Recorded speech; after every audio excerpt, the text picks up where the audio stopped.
Wisconsin did it, Oregon did it, California, Hawaii, Kansas, New Jersey, Pennsylvania, and Washington did it too. Their governors applied full SNAP benefits before the Supreme Court slammed the brakes. They fought for their people when the federal government shut down. Ours did not. Patrick Morrisey fell in line, bowed his head, and left West Virginia hungry. He should have pushed for our families like other governors did, but he chose obedience. He let bureaucracy starve us while food banks begged for help and the poorest scrapped for crumbs. The man doesn't know our struggles. Patrick Morrisey sits as governor now. He moved here after years in New Jersey, after a law career and lobbying gigs out east, only showing up when it suited his climb. Born in Edison, raised outside this state, practiced law in Washington, D.C. before setting foot here, a man who never walked through our floods or our mines now holds the pen over our lives. And now he's sending West Virginia National Guard's troops to Washington, D.C. Federal overreach dressed as patriotism. That's not leadership, that is submission. What happened to focusing on our own state instead of feeding the machine?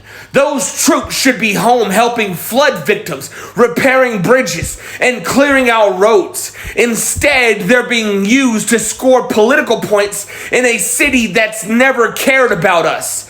I grew up here, dragged myself through undiagnosed trauma, addiction, homelessness, and years of poverty after years of military service.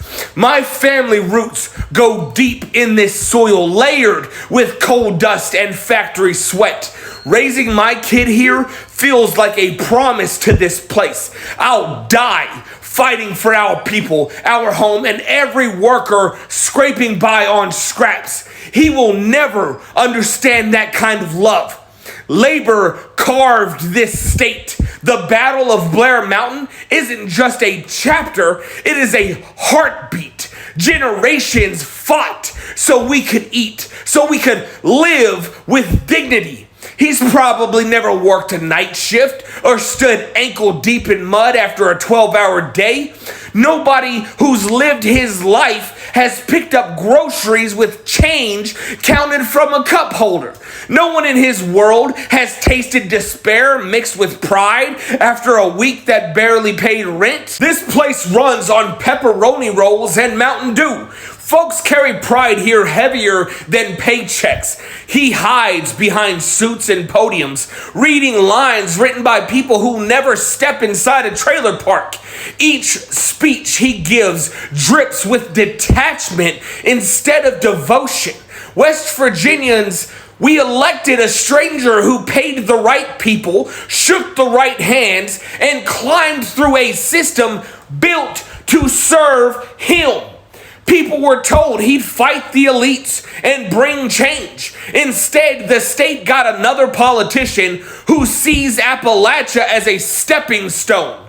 Real progress comes from those who've lived the hurt and carried the hunger, not from visitors chasing headlines. A handful of years, that's how long he's been here. Those years were spent collecting checks and chasing power, not knowing this land. Loving West Virginia takes bleeding for it, losing for it, staying when every system screams to leave. I've walked the cracked sidewalks, slept under cold skies, and cried over broken promises.